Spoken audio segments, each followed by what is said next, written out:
Antes del cine sí, había, a veces venían espectáculos de proyección de fotografías, incluso fotografías que podríamos llamar animadas. Es decir, que con la utilización de un kinetoscopio o de un aparato que girara, tú proyectabas imágenes en movimiento.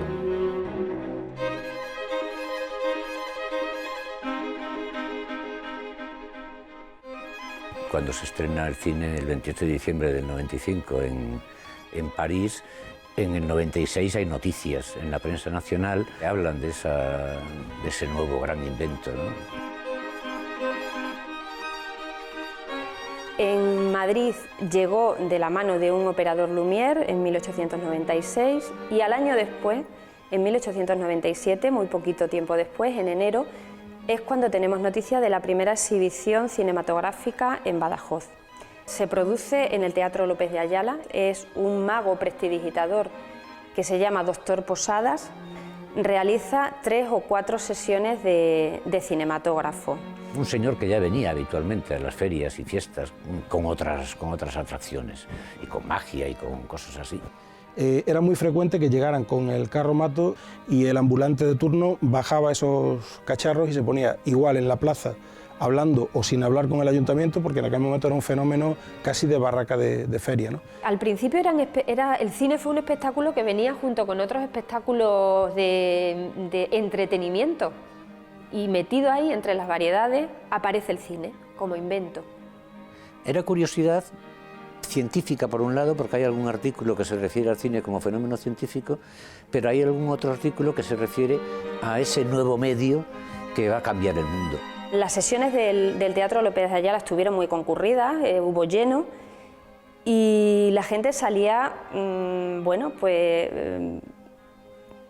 impresionada porque había visto lo que se daba a llamar la fotografía en movimiento. Las primeras películas de los Lumière no tienen intencionalidad ninguna más que plasmar lo que hay en la realidad, pero muy pronto se ve que tienen unas posibilidades infinitas. Lo curioso era que, por ejemplo, en la salida de un barco o en el oleaje y todo eso, para la gente de tierra adentro era una cosa maravillosa, que no veía de ninguna otra manera. Lo mismo que una salida de obreros para una población rural, pues era una cosa también muy curiosa, ¿no? Ver salir a 500 obreros de una fábrica en París era un espectáculo en sí mismo. La gente queda extasiada ante las imágenes en movimiento. Sí. El público es muy variado, ¿no? Es el público que acude a ver espectáculos. Espectáculos que en muchas ocasiones eran teatro de variedades y que en esta ocasión se encuentran con una sorpresa de algo nunca visto. Aquí el tipo de vida no era más que la rural, de ir al campo a la faena y volver, o ir al río a lavar y volver. Entonces cualquier aventura de ese tipo grabada en 5 o 10 minutos que duraban estos cortos, que al final es lo que eran de la realidad, del catálogo de los Lumière, pues era un espectáculo inenarrable para ellos. En Cáceres tenemos constancia que también en ese mismo año aparece el cinematógrafo, en 1897, ligado a las ferias de la localidad, en mayo. En un local de la calle Pintores, y trae la gran novedad. No es un barracón, sino que se hace dentro de una sala. Y luego ya empiezan a aparecer las barracas. Y aquí en Mérida las primeras proyecciones tuvieron lugar o en la plaza, o la primera en este caso que documentamos fue en un círculo societario, en el Artesanos, que estaba en la calle Ferios Valverde. La primera documentada en octubre de 1898. A partir de esos momentos, ya del año 98, el cinematógrafo va recalando en distintas poblaciones de Extremadura. Tenemos noticia que por esa fecha aparece en Fregenal, aparece también en Llerena, con lo cual hay un elemento que son las vías de comunicación de ferrocarril que determinan mucho cómo va llegando el cine a las distintas poblaciones, hasta que llega un momento en que prácticamente no había feria de la localidad en la que no estuviese presente una barraca donde se exhibiera el cinematógrafo. Todos los bártulos montados en el tren llegaban a la estación y el ambulante de turno bajaba esos cacharros y se ponía igual en la plaza, hablando o sin hablar con el ayuntamiento, porque en aquel momento era un fenómeno casi de barraca de feria, ¿no? Se movían mucho, era un mundo de moverse de un sitio a otro, ambulante realmente. Cualquier barraca tenía que venir en un vagón de ferrocarril y traerla de la estación al centro de la ciudad y montarla, bueno, en fin, preparar todo lo que es una caseta, lo que luego hemos conocido como barracones efímeros de cualquier tipo de arte, ¿no? De teatro, de lo que sea. Esas barracas que en principio eran unas estructuras de madera, con lona, con unos asientos mínimos, se fueron convirtiendo en verdaderos palacios. Podía haber 100 y 200 espectadores en algunos de los espectáculos, porque los barracones cada vez son más amplios, de 40 por 30, por ejemplo, o sea que para meter bastantes espectadores y hacer muchas sesiones, con una entrada pomposa, a ser posible, con luces, con algo que llame la atención. Eran estructuras efímeras, pero en la práctica no lo eran, sino que pasaban en las ciudades años establecidos. Había que remodelarlos, había que adaptarlos según la temporada, de invierno o de verano. La legislación de espectáculos públicos iba también exigiendo que esas condiciones fueran mejorándose. Las películas se compraban, se adquirían, proyectaban la película hasta que la película estaba completamente agotada, destrozada. A la gente no le importaba que las películas se repitieran, pues porque era la atracción del momento. Cierra 3 días el cinema franco-español, por ejemplo, porque se va el empresario a Barcelona a buscar nuevo material. Hubo un cambio radical a partir del año 1907 y empezó a circular y a funcionar el alquiler de películas. Eso cambió totalmente el panorama del cine de los primeros años. Una vez superado ese proceso inicial de cine incipiente, empieza a circular todo el cine que se está realizando en el mundo. La clave está en el alquiler de películas. Las películas rotaban más, los programas eran mucho más amplios, la duración de las películas también era mucho más amplia. Películas con guión. Una temática muy habitual, de larga duración, era la vida y la pasión de Jesucristo, que se proyectaba prácticamente en exclusiva en Semana Santa.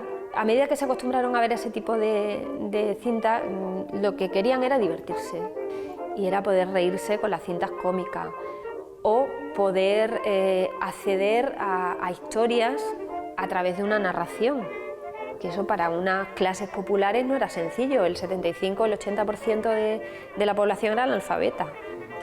Entonces, una manera también de democratizar lo que era la literatura. Desde el principio empezó a haber exhibiciones de cinematógrafo combinadas con fonógrafos. Por un lado iba la película, por otro lado iba el fonógrafo. Sin embargo, muy poco tiempo después apareció la figura del charlatán que se dedicaba a comentar lo que iba apareciendo en las imágenes. Puede ser un personaje de lo más variopinto, porque puede ser que esté explicando la película realmente como debe, o puede estar improvisando también, cambiando nombres a los personajes, acercándolo a figuras de la localidad, y entonces pues bueno, se presta a muchos juegos. Hubo aquí algunos explicadores que gozaron de mucha fama, ¿no? Luego, posteriormente, ya vendría el piano y la idea que tenemos de los acompañamientos musicales al cine mudo. El ambulante empieza a perder porque las salas de las sociedades locales de recreo se dan cuenta de la mina de oro que están dejando perder. Ellos notan que comprando la película y teniendo un proyector propio, a los socios les van a dar, primero, un servicio impresionante desde el punto de vista cultural, y segundo, están perdiendo la fuente de ingresos de esas entradas que pueden cobrar semanalmente. En Badajoz hubo un barracón cinematográfico que se estableció en 1904, con un intervalo ahí, pero que estuvo hasta 1910 instalado permanentemente. Hubo una remodelación en el López de Ayala, se adaptó un poco a lo que requería la exhibición cinematográfica y se obligó a ese barracón a levantar. El cine vuelve otra vez al Teatro López de Ayala como sitio de proyecciones y continúa con la apertura de algunas salas, pero que no son exclusivamente dedicadas a cine, como es el caso del Salón Royalty, del Cine Royalty o del Cinecentro.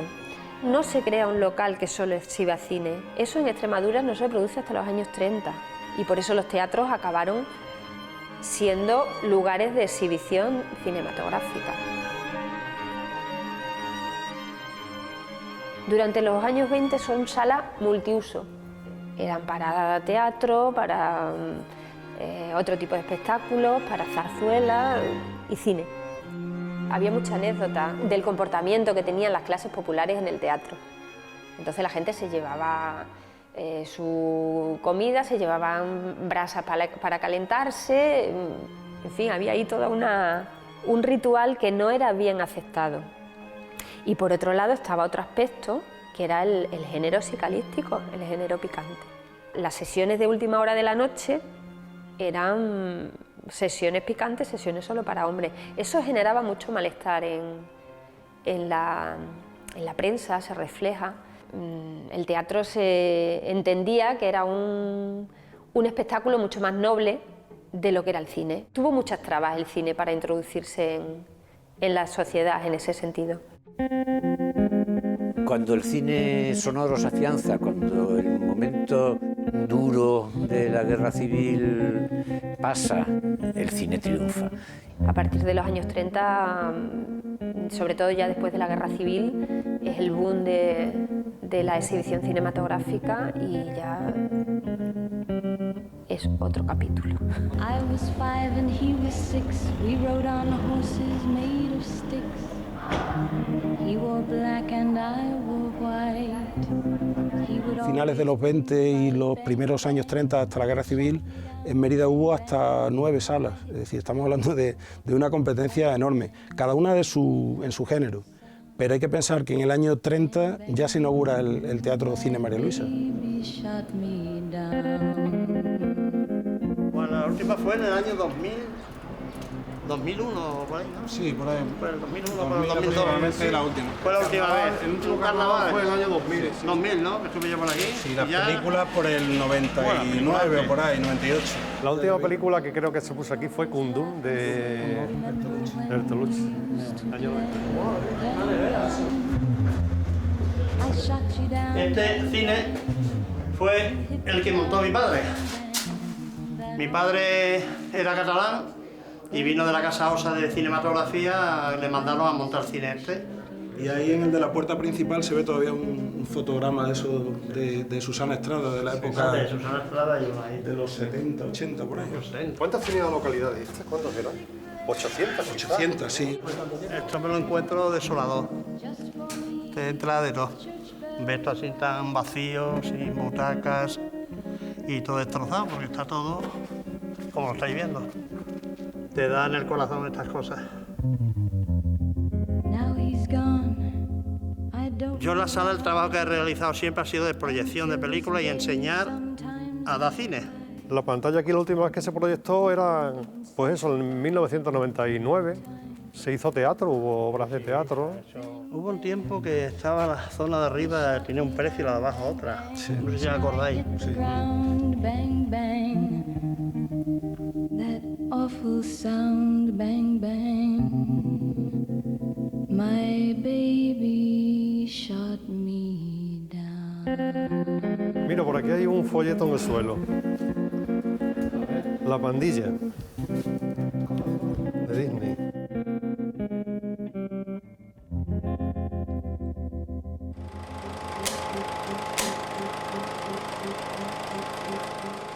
Me llamo Tomás Berrocal y mi relación con el cine empezó desde pequeño. Mi padre se quedó de forma accidental con un teatro que estaba cerrado, lleva ya 10 años cerrado, que estaba declarado en ruina. Era tanta el amor por el cine que había en Valencia de Alcántara y por el teatro en particular, este concretamente, que lo animaron a restaurarlo y a poner el cine en marcha. Eso ocurrió en el año 69, el teatro llevaba cerrado desde el 59. Tener un cine y que tu padre tuviera cine y ponía películas, pues divertido, entretenido y maravilloso en aquellos primeros años. A partir del 73 ya formé a a quedarme yo directamente con el cine y a llevarlo yo, y en el 78 ya me convertí en exhibidor. Mis recuerdos de aquella época y mis recuerdos del cine deben de ser compartidos con todos aquellos que han vivido a su vez la misma época, yo como exhibidor y los demás como espectadores.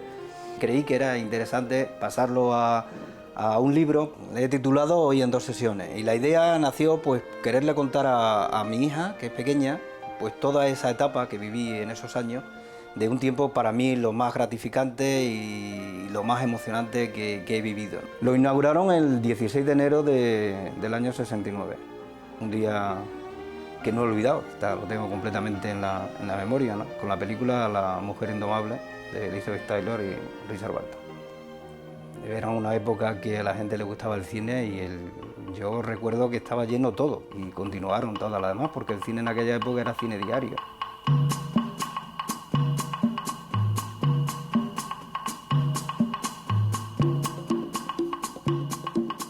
Yo sé que su padre montó el cine en Broza, que entonces era el cine mudo.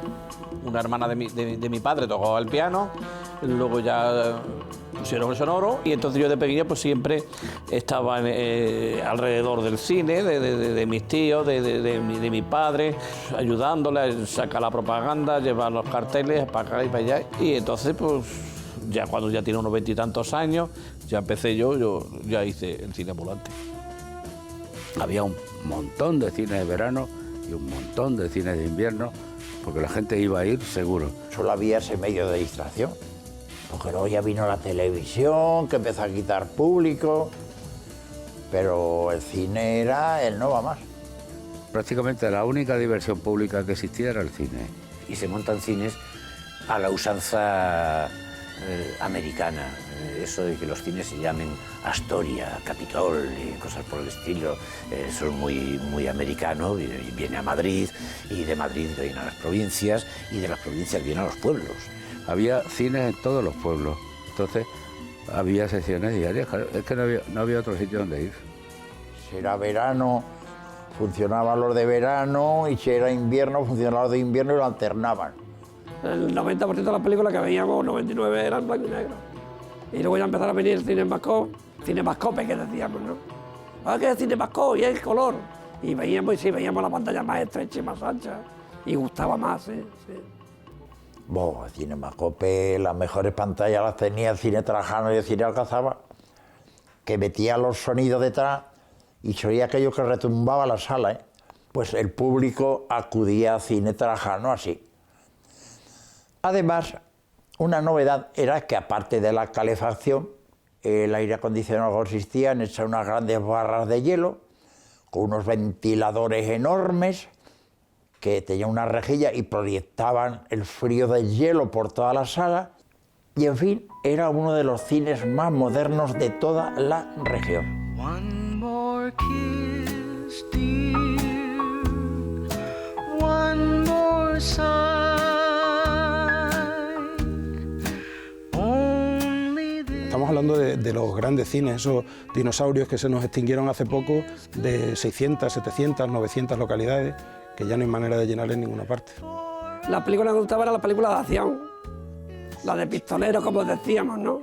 La de John Wayne, que decíamos John Wayne, o Gary Cooper, o Carl Gable. La figura del director no existía, era una película de Gary Cooper, o era una película de Ingrid Bergman, o era una película de José Luis Ozores, y daba un poquito igual cómo se desarrollaba. Era como ver la tele ahora, quizás, pero en colectivo. Pues películas ponían de todo tipo. A la gente lo que más le gustaba eran las de aventuras, románticas. Ben-Hur, Quo Vadis, estas películas espectaculares que son... Esas películas eran llenazos, sí. Recuerdo que hubo una época en el liceo que pusieron una oferta, quiero recordar que era una peseta entrar, me parece, y nos ponían 2 películas y allí armábamos un zapatiesto. Había unos cuantos que se dedicaban a berrear. sesión continua, programa doble. O sea, que te acababa una película y te pasaba a la otra. Se hacía porque era una manera de atraer al público, sobre todo entre semana, que ponías 2 películas por el precio de una. Pero claro, también te dabas una paliza de 4 horas, o de 3 horas y pico. Yo eso lo hice mucho. Las películas empezaban a las 6 y terminaban a las 12. Y uno entraba cuando quería y otro entraba cuando salía. O gente que entraba que la película estaba empezada y no había cogido el argumento y se quedaba para ver cómo era. Y gente que le gustaba quedarse en el cine. Llegabas a las 7 de la tarde, llevaba media hora la película y luego tenías que ver la media hora que te habías perdido en el inicio con la película de la sesión continua siguiente, ¿no? Sí. Tú pagas una entrada y como normalmente la gente no entraba al principio de la película, pues lógicamente luego te esperaban en el descanso, te ibas a tomar tu cervecita a la barra y luego empezaba el segundo pase y se llamaba sesión continua. El cine no era ver cine, era un sitio donde estar, ¿no? Era el sitio social por excelencia de cualquier pueblo o ciudad, incluso en Madrid, incluso capitales. Pipas, o sea, los suelos de los cines entonces estaban llenos de cáscara. Era la sociedad entonces, sí. El público que iba al cine en aquella época era respetuoso. Iban a ver la película muy diferente de hoy, que se pierden con el móvil y se pierden con con cualquier otra cosa, pero entonces no. Y las últimas filas eran muy demandadas. La fila de los mancos, ¿no? De lo que se ha hablado tanto. La fila de los mancos.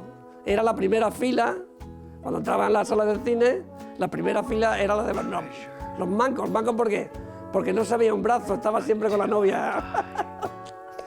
Y otra cosa muy curiosa que había, me recuerdo en el Trajano, que les obligaba a la Dirección General de Seguridad a tener siempre 2 butacas reservadas para la Policía Nacional. Y tenían un barrote atravesado de hierro con un candado especial, con una llave, que no se podían bajar los asientos esos. El acomodador era una persona que no tenía que lidiar mucho, simplemente tenía que vigilar pues los buenos comportamientos, es decir, si no se podía fumar, pues no se podía fumar. Y había gente que fumaba a escondidillas. Y entonces, claro, automáticamente el acomodador iba y le enchufaba la linterna y el tío apagaba el cigarro y ya, pues, el acomodador, lo que más trabajo le dábamos eran los gamberretes, le daban los gamberretes. Los que no se callaban, hablaban jaleo y tal. Yo recuerdo una etapa en la del cine en el liceo, que íbamos a ver la película por la fiesta que se hacía allí.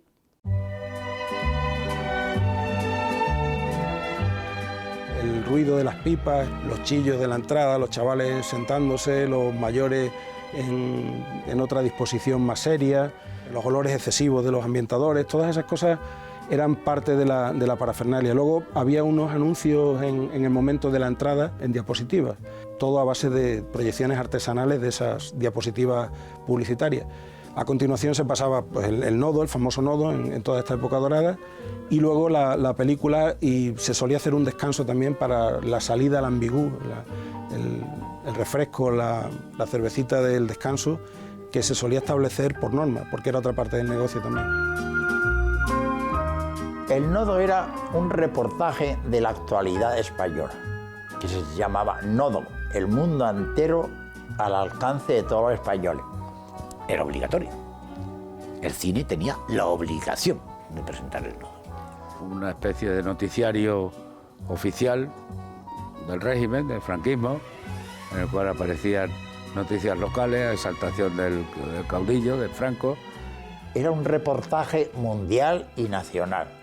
No existía televisión cuando empezó y era una forma de cualquier acontecimiento verlo con imágenes.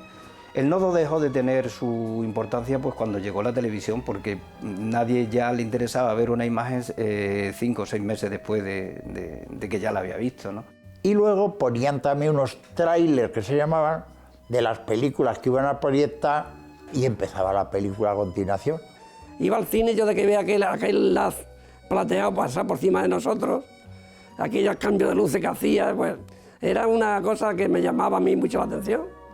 Entonces tuve la oportunidad de seguir que alguien me informaría de que hacía falta algún ayudante. Entonces éramos pinches de cabina, ¿no? Que éramos los que pasábamos los rollos y ya está. Tendría yo 14 años y aquello para mí fue un mundo extraordinario. Desde pequeño, cuando empecé y cuando veía al operador moverse con las películas, me parecía fantástico, o sea, lo que hacía. Yo aprendí viéndolo, cómo lo estaba haciendo. El proyector de carbones era con carbones, 2 electrodos, uno que llevaba la carga positiva y la negativa, que al juntarse creaban un arco de luz, se le llama arco voltaico, era el puntito de luz que necesitaba el espejo, que lo recogía, para lanzarlo a la pantalla. El inconveniente que tenían los carbones que se van consumiendo, porque era carbón recubierto con cobre. Entonces el carbón y el cobre se va consumiendo y hay que irlo juntando. Este es el espejo que hablaba antes, aquí es donde se juntaban los carbones, aquí donde se creaba la chispa, que a través del espejo salía por el foco, se iba hacia la película. Esto es lo que es el arco voltaico, lo que produce la luz en el cine, que ya hoy, en los proyectores ya más modernos, ya se hicieron con lámparas. El proyeccionista, el operador, tenía que estar constantemente regulando y ampliando y llevando los 2 carbones en la posición para que el punto central de la luz llegase al objetivo y lo lanzase a la pantalla. Todo eso tenía que estar siempre muy pendiente y que no haya ningún fallo, de ninguna clase. O una escena, cuando a lo mejor está lo más entretenido, un corte, una rotura. Todo eso tienes que estar muy pendiente. Quizás hoy para muchos esto les resulte extraño, porque como todo es digital, no entienden que una película se parte, pero venían en caja y había que montarlo lo que es el 35 milímetros, la película normal de uso. Estos son trailers de película que suelen venir así. El tráiler y la correspondiente hoja de repaso de la película, que es como dice la repasadora. Entonces te dan un informe de la situación de cómo venga la película, si ya trae rayas, si trae cortes y demás. Lleva el título, la fecha, quién lo hace, quién es la repasadora y cómo viene la perforación de la película, que en este caso se vería señalada, la imagen con rayas finas y el sonido también con rayas finas. Y entonces eran unas repasadoras que hay en Madrid, unas señoritas que se dedican a que el tío que manda la película desde cualquier pueblo, pues ella repasa las películas, entonces ya le ponían muy rayada, la banda de sonido estropeada, y entonces pues todas esas cosas, el empresario de cine cuando le llegaba la hoja de repaso lo sabía. A esto también le acompaña la hoja de censura o el certificado de clasificación de la película. Esto lo suelen llevar todas las películas.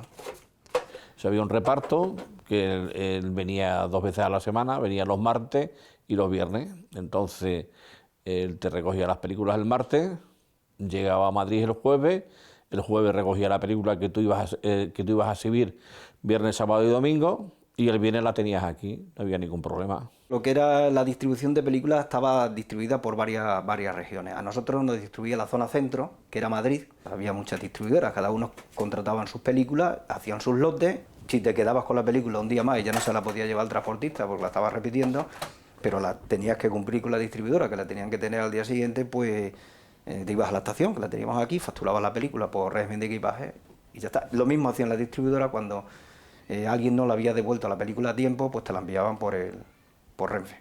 Había que repasarla, eso se hace pues sosteniendo la película con los 2 dedos.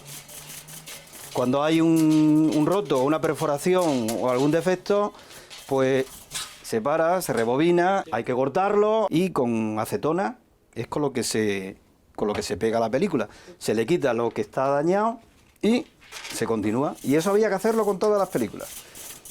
O sea, es el funcionamiento que tiene. Los piquetes donde engranaba los rodillos de arrastre, pues que había veces que se partía. Y entonces, lógicamente, si tú no quitabas el piquete, al llegar a la ventanilla se cortaba la película. La película, cada vez que se monta en las bobinas, se empalma. Y para empalmarla hay que cortarle. Y las colas, lo que va rozando eso también se va deteriorando. También hay que cortarlo. Y un segundo puede ser una tira larga, pero con el tiempo se va perdiendo metraje de la película. Que están hablando en una cafetería y de golpe salta que van por la calle y no ha terminado la conversación. Mira, aquí tenemos un empalme. Esto es un empalme, aquí se ha unido algo que estaba dañado pues con otro, y aquí donde se ve que hay un cambio de escena, que está ocurriendo una cosa, y el siguiente fotograma, como le falta parte, pues ya pega un salto. El famoso corte en la película, que era una cosa bastante habitual en por una cuestión puramente física, de descomposición de la película, de un pase y otro y otro y otro. Cuando llegaba a salas así más de provincia, la película venía suficientemente trabajada. Y el espectador se da cuenta en la pantalla que pega unos saltos, porque le falta materia prima ya. El pataleo y el chillido de la gente se producía en el corte, pero por eso no iban a protestar, porque asumían que todo eso ocurría, los cortes de luz, el que la película pegue salto. Las películas tenían una duración de explotación muy larga, 10, 15 años incluso. Al final acababan hechas polvo, la misma copia, pero seguían funcionando. Aquí están, por ejemplo, en capitales de provincia y a lo mejor estaban todos los días pues haciéndoles 6 o 7 pases. En el mes pues, te la has cepillado. Pues entonces resulta que pues, le vas cortando y hay muchas escenas que te las llevas por delante. Si el productor no quiere gastarse más dinero en hacer otras 6 copias, pues no las hace. Llegaba el momento de que estaba pasando por la maquinaria y podía haber un pequeño fallo, un pequeño piquete y ¡pum! Entonces la gente eso lo sentaba fatal, porque siempre coincidía en lo más emocionante de la escena. A lo mejor el tío que lo iba persiguiendo, o el tío que lo iba a matar, o el tío que se iban a dar besos. Coño, se cortaba siempre en lo más emocionante. El peligro de la película era que se rompiese la ventanilla. Si se rompía la película ahí, la película se quedaba atascada en la misma ventanilla, con lo cual el haz de luz de la linterna, pues lógicamente quemaba el celuloide y ahí se prendía el fuego. Las películas eran de un material que se inflamaba. Podía salir ardiendo aquello, o sea que todo eso es Cinema Paradiso y todo eso es verdad. Después ya, pues a mediados de los 50 creo, ya las películas se volvieron con otro material, bueno, se podía quemar. Evidentemente quemar se quemaba, pero no prendía lo que era la llama. O sea que pasar ante una película de cine, pues no es como ahora, que se le da un botón, lo que es la parte digital, y sale. Todo lo que es el procedimiento manual que se ha utilizado en los cines y que yo he conocido siempre. Play the guitar, play it again, my Johnny. Maybe you're... Estas son todas las bobinas donde teníamos que montar las películas, ¿sabes? Donde se repasaban las películas y se montaban. La montábamos aquí y la íbamos montando, ¿no? Este termostato para la intensidad de los carbonos. Y entonces hubo un cambio tecnológico que fue lo que era poner la lámpara. Y eso ya fue un hito, ¿no? Esto es una lámpara de seno que se sustituía con los famosos carbonos, ¿sabes? Se rectificaba la linterna, se le metía la lámpara. Pero en su tiempo una lamparita de esta valía 30.000 pesetas, era un dinero. Sí, sí. Pero este es otro modelo. Había que tener repuesto, porque si se rompía rápidamente había que ponerla. Está completamente... Y aparte está deteriorado. No se ve una imagen. No se ve imagen completa. Funcionaba con 2 máquinas, subíamos aquí y abríamos... despedía mucho carbón. Este es el cuadro general de luces. Los rollos duraban sobre 15-20 minutos, depende de si le metían más o menos film, ¿no? Los anuncios, los cortes, el intermedio que hacían y tal, era tremendo. Lo raro era ver una película del tirón. Normalmente había un descanso en medio. Salía la gente y contaba cómo iba la película, si le estaba gustando, si no. Era un sitio de tertulia muy ameno, que yo lo recuerdo ahora y digo, ¿cómo era posible con lo que hay ahora de sanidad, con esto de fumar, que ese montón de gente estuviesen en un vestíbulo totalmente apiñado? Porque empezaba la película, se metían y el vestíbulo quedaba hecho una nube de humo, ¿no? El cine se publicitaba esencialmente con 2 elementos que tenían que ver con el impacto gráfico, el folleto, programa de mano que tú te llevabas a tu casa y que encima los chavales podían permitirse coleccionarlo, y además los cartelones, los grandes carteles en las puertas de los cines, y no solo las puertas, sino que buscaban las obras del centro más o menos con una esquina interesante para colocar allí un cartelón, allí que iba. Me conocen por Josán, cartelista, dibujante de carteles. Aquí estoy yo pintando un cartel de cine, mira las proporciones que son inmensas, y este es uno de mis ayudantes. Yo el compromiso que tenía era pintar un cartel o 2, dependía de la programación, para ponerlo unos días antes para que la gente supiese la película que iban a poner en el cine Trajano. El árbol en relieve y la cuerda que colgaba, que era de verdad, se movía con el aire y todo, la soga. Mira que yo cuando era joven, con un cartelón de cine también. Era un gancho aquello, era un gancho. Uy, ¿qué hace cartel anexo? Puede ser una película buena y tal, porque trabaja fulanito de tal y tal. Unos 2000 haría yo en mi vida profesional. Aquí se ve un cartelón grande. Esto es un hombre. Mira, un hombre. Esto es la Plaza de España. Los hierros del balcón de la barandilla lo ataban por detrás, abajo y arriba, lo cosían este con el otro, con cuerdas. Eran carteles de 5 metros por 3. Esta cabeza que veis aquí es la cabeza esta, y de aquí a aquí el cartel tenía 5 metros. Imaginaros la altura que tenía el cartel. Esto es un bidón de 200 litros de aceite, sobre madera de ocumen o tablero, está ya rozado de tantos años, y pintado sobre ahí, o sea, cuadriculado y pintado a mano todo.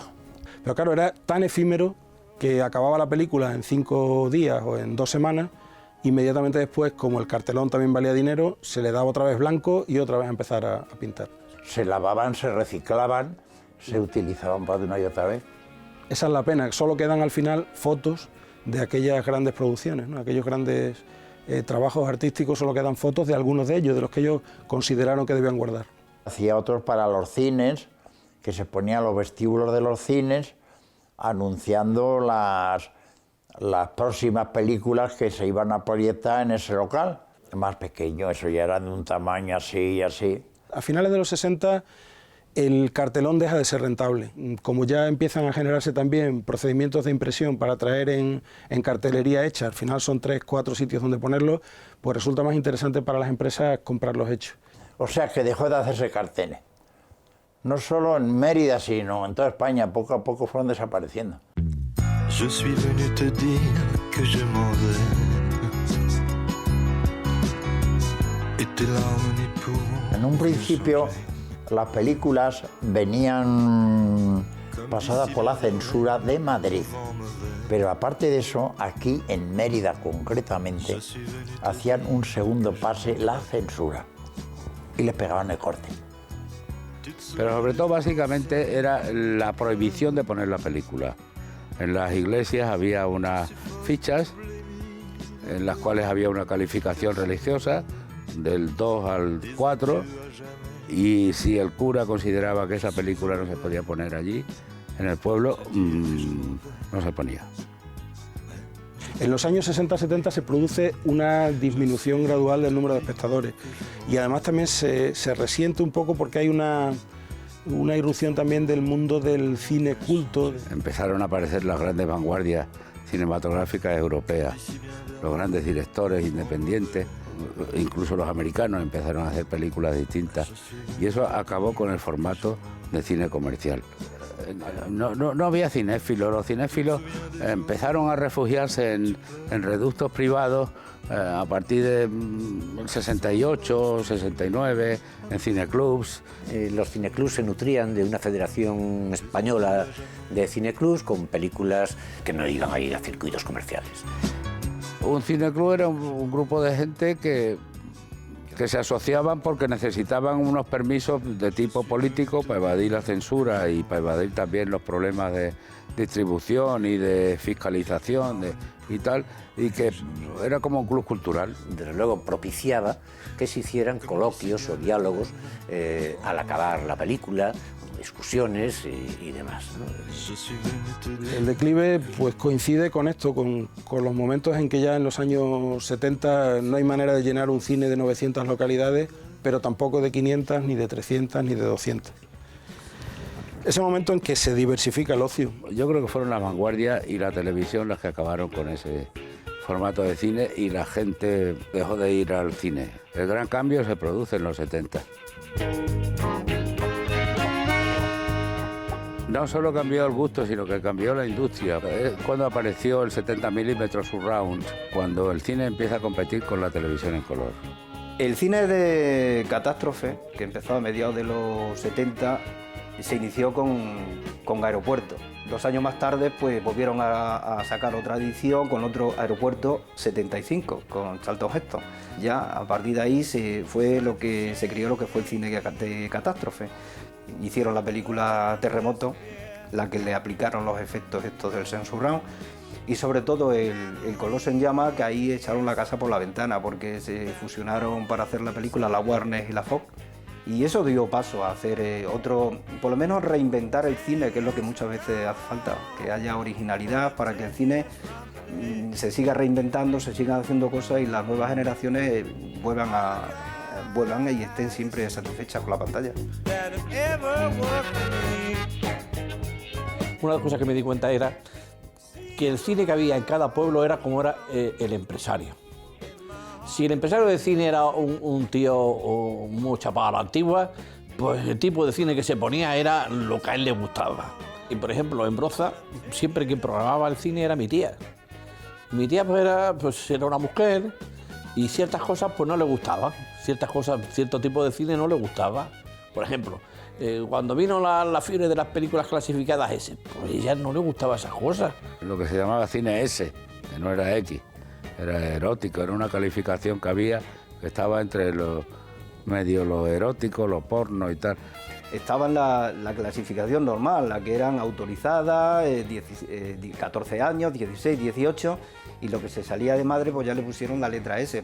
Lo ponía de vez en cuando, los sábados por la noche, a las 12 de la noche ponía ese tipo de cine, y iba gente a ver ese tipo de cine, y gustaba. Tenía su público, ya lo creo que tenía, si no, no lo hubieran puesto. El cine ese se fue creciendo, perdiendo calidad en cuanto a contenido y más lo que eran más escenas fuertes, y ahí ya se empezó a mezclar con lo que era el cine porno. Público de sobra. Era un negocio genial. La gente notaba la diferencia que es el cine a lo que es la televisión. Y entonces eso imponía, porque cuando, por ejemplo, había escenas pues muy, de mucha fuerza, pues veías a la gente que se emocionaba. Sin embargo, hoy día no creo que la gente se emocione. Empezaron también con la aparición de la película de Spielberg, de Tiburón, los blockbusters, ¿no? Las películas ya que se empezaron, que fue la primera película que se anunció en televisión, y se le dio al cine otro carácter, y ya las nuevas generaciones ya iban al cine, ahí ya no iban por ver una del oeste o una española, ya iban por ver la que se le estaba anunciando. Muchas veces era mejor traer una película que la gente la conocía, que traer un título nuevo que la gente no la conociera, nunca. A mí las que más me han llenado el teatro, pues Superman, La Guerra de las Galaxias, Indiana Jones, E.T. Y la época del cine de humor de español fue fabuloso. El Esteso, el Fernando Esteso, el Andrés Pajares, el Quique Camoria, todo ese tipo de gente hicieron mucho cine y gustaba mucho. Toda la serie aquella que se hizo de cine español, de Los Perros Callejeros, el 1 y el 2, muchas. El negocio empezó a fallar en los 80, cuando aparece el vídeo doméstico. Y restó muchísimo público, porque además en cuanto se pusieron las salas de alquiler de vídeos, tuvieron un éxito inmediato muy grande, ¿no? Pero es que estoy en mi casa, o sea, aquello como que flipaba mucho, ¿no? Te ponían la película, te ponían el eso, tal, te servían la copita, la cerveza, salía más barato que en un bar, pues todo al videoclub. ¿Tienes en casa? No sale, no te apetece salir. Y desapareció. La televisión se cargó al cine. Yo conocí el cine con el vídeo y hizo mucho daño, porque aunque había unas leyes que en muchos bares no se podía poner los vídeos, la gente los ponía. Pero bueno, y ahí ya había muchos que se la jugaban. Pero Internet no, Internet lo tiene cada uno en su casa. La tele, el vídeo, los sistemas de reproducción en casa, eso lo altera todo completamente. A ver, un tío que se puede bajar una película tranquilamente y la puede ver en su casa, y tú pones esa película que te cuesta un esfuerzo tremendo, ¿no?, para traerla a un pueblo de 3.000 habitantes y te está diciendo yo ya la he visto y es muy mala, no me gustó, y se lo transmite a a 20 y tantas personas que estén más o menos alrededor del bar de turno, pues estás muerto. Poco a poco fue decayendo y bueno, cerraron todos. Hasta tal punto que en los años 80 tiene que ser la iniciativa municipal la que recupere un poco la afición al cine en Mérida, porque no había ninguno. Es decir, se habían cerrado el Liceo, el Trajano, el María Luisa, ya no quedaba nada. Y en ese momento fue cuando el ayuntamiento tiró un poco del barco. Del 81 al 83 hay una época aquí en Badajoz en la que no hay exhibición cinematográfica. El declive de las grandes salas de cine es la dificultad de mantenimiento de unos aparatos muy costosos, de unas tecnologías costosas, de personal.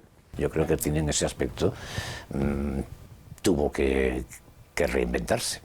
Y surge la idea del multicine porque abarata muchísimo los costes.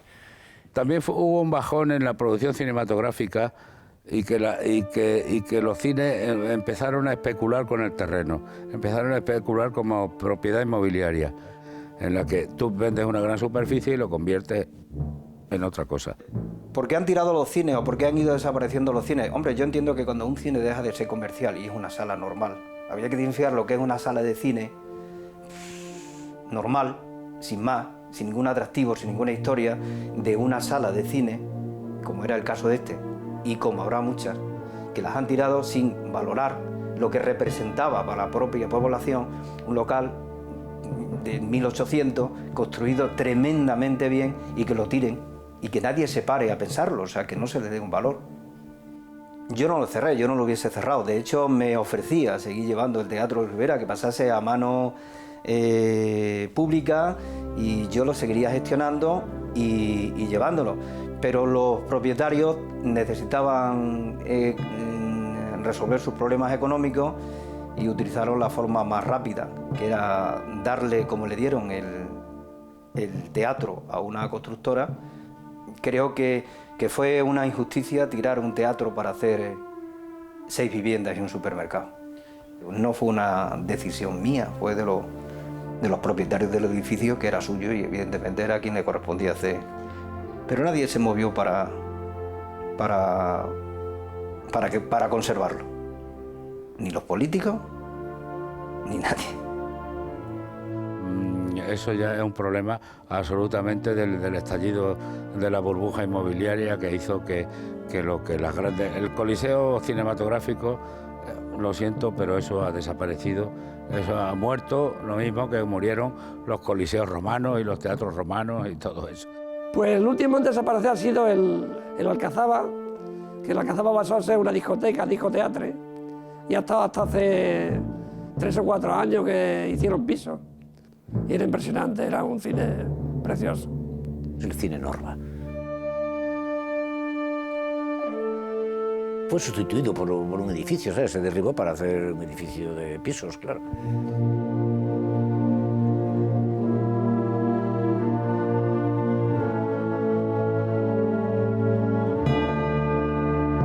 El Coliseum era un cine bueno porque además estaba dotado de buenos medios. El único cine que queda es el María Luisa. Está ahí los políticos, que si tú sí, que si yo no, que si hay dinero, que si no hay dinero, y está ahí todo macabro. Se colocaban 6 o 8 de cada película y luego la gente se hacía una idea de cómo... Mira dónde estaban dónde iban las películas. Las latas que quedan todavía, los largos días de la venganza. Joder. Sí, estas ya son entradas cortadas. Era general, porque era la única entrada de la general para todas. Pues un carnet de alguien que lo perdió aquí. En su día. Pues eso, de los años 85. De Adenex. Tendrían aquí guardados los últimos objetos perdidos y sí, están aquí. Ahora mismo es del ayuntamiento. El ayuntamiento lo compró la Junta lo cedió por 99 años en el año 98 al ayuntamiento. Quedan muchos años, pero siempre que sea cine, decía el convenio, ¿no? Se queda abandonado y sigue abandonado. Lo suyo es que el cine María Luisa se vuelva a estar activo, porque va a servir para muchas cosas, no solamente para dar cine, yo creo. Y nada, hay que confiar que esta vez pues sea la definitiva, ¿no? Porque yo creo que es un sitio muy emblemático para la ciudad y que no viene mal tener un sitio más para hacer cultura.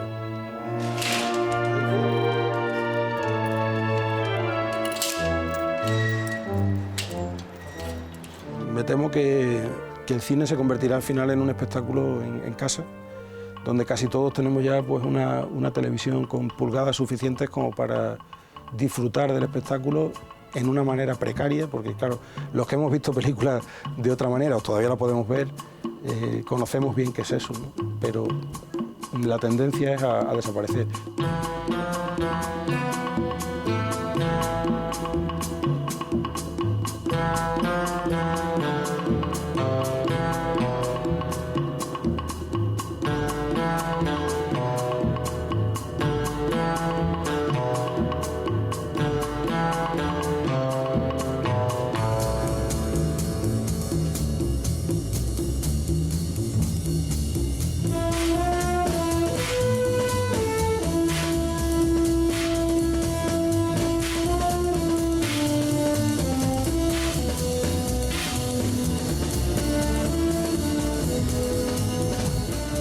En una época donde no había televisión o cuando empezaron a hacer la televisión, el cine siguió viviendo y el cine siguió aportando cultura a la sociedad.